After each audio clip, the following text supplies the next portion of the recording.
Le vin, c'est quelque chose qui doit profondément vous toucher au plexus, vous émouvoir, et surtout pas dans les neurones. Très salé, c'est le cépage endémique de notre appellation. Les gens font du vin pour gagner des ronds, moi je fais du vin parce que ça me plaît, parce que j'ai envie de faire du bon vin. La terre d'ici, ça s'appelle du poudingue. La biodynamie, ça n'est pas une recette, c'est une conviction profonde qui doit vous conduire. Au cœur des vignes, le podcast de Mediavino. À Vertou, aux portes de Nantes, le domaine des Trois Toits porte l'élan initié par Cécile Perrault et Vincent Barbier. Ensemble, ils ont fait le pari d'une vigne 100% bio.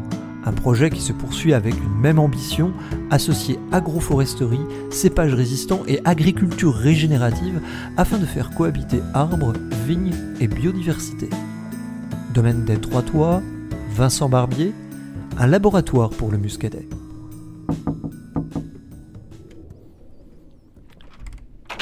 Bonjour Vincent. Bonjour Fabrice. J'ai cru voir votre visage par la petite fenêtre de votre chai. Est-ce qu'on est dans votre chai ? Voilà, de mon chai, exactement. Bienvenue aux Trois Toits, au domaine Les Trois Toits. 3 beaux toits à l'ancienne, domaine Les Trois Toits. Un domaine où vous êtes aux commandes depuis quelques années après avoir fait une carrière un petit peu différente. Oui, 25 ans dans l'enseignement, professeur de mathématiques, et puis je suis arrivé là en 2019, voilà, à la tête d'un domaine de 18 hectares à l'époque, voilà, essentiellement en melon de Bourgogne. Alors l'enseignement vous fatiguait ? Vous aviez besoin d'un nouvel élan ? Ah non, l'envie de faire quelque chose qui me passionnait, de me lancer dans le vin après avoir animé beaucoup de clubs de dégustation, et un choix de vie à 45 ans, m'éclater un peu. Et alors, est-ce que vous êtes natif du pays nantais ou pas du tout ? Comment on se retrouve ici, du côté de Vertou, hein ? Vous êtes basé à Vertou, donc Vertou, il y a la Frémoire, c'est un peu le navire amiral du pays nantais. Oui, voilà, on est un peu aux portes du vignoble nantais, et moi je suis charentais en fait, donc consommateur d'huîtres, huîtres muscadet, huîtres gros plan. Ça, c'est sûr que ça fait le lien gastronomique. Et puis ensuite, à nouveau, les dégustations dans mon parcours personnel qui m'ont amené à tomber en amour, comme disent les Québécois, avec le muscadet. Hein, une passion pour ce vin, ses aspects en jeunesse sur la fraîcheur, et puis complexité avec l'élevage. Et j'ai trouvé qu'il y avait un terrain de jeu digne de mon projet justement de changement de vie. Voilà.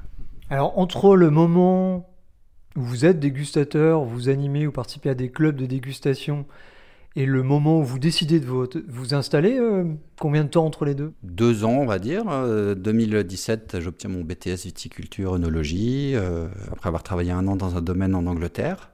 En Angleterre ? Voilà, je résidais à Londres à l'époque, et j'ai donc pris 1 an, un break professionnel, et j'ai travaillé 1 an dans un domaine anglais en préparant mon BTS en enseignement à distance. Et puis 2017, on s'est mis en quête d'un projet de reprise en jouant sur le réseau, donc Bordeaux et le pays nantais. Et là, vous aviez des perspectives. C'est ça, des perspectives, des relations, des connaissances, et c'est plus facile pour entrer dans un milieu qui quand même est essentiellement agricole, hein, et qui donne pas facilement le libre accès sur des projets un petit peu, on va pas dire aventureux, mais voilà, entrepreneurial, avec des idées un petit peu d'innovation. Et c'est le Nantais qui s'est imposé assez rapidement pour l'accueil, pour le potentiel justement qu'on a estimé vraiment pertinent. La proximité avec vos racines peut-être aussi finalement ? C'est pas si loin que ça. Le côté iodé du vignoble nantais, moi, m'a bien plu. La proximité avec la mer, effectivement, ça s'est révélé. Et puis la métropole nantaise est quand même très attractive. On est vraiment aux portes. Hein. Et on est vraiment on habite à Nantes, et je viens en vélo au domaine. Enfin, c'est super, on vit en ville. On avait envie de garder quand même ce trait de vie qu'on a toujours connu. On a toujours vécu dans des grandes villes, et c'était pas l'objectif de non plus tout changer, notamment l'aspect vie personnelle. Les équilibres, ils sont à respecter avec des enfants, etc. Donc la vie en ville, quand on travaille à Vertou, c'est tout à fait possible. Et c'est même un très bon sujet d'équilibre. Vous avez visité beaucoup de domaines dans le muscadet avant de dire « Ah, ici, on propose une nouvelle ». Alors,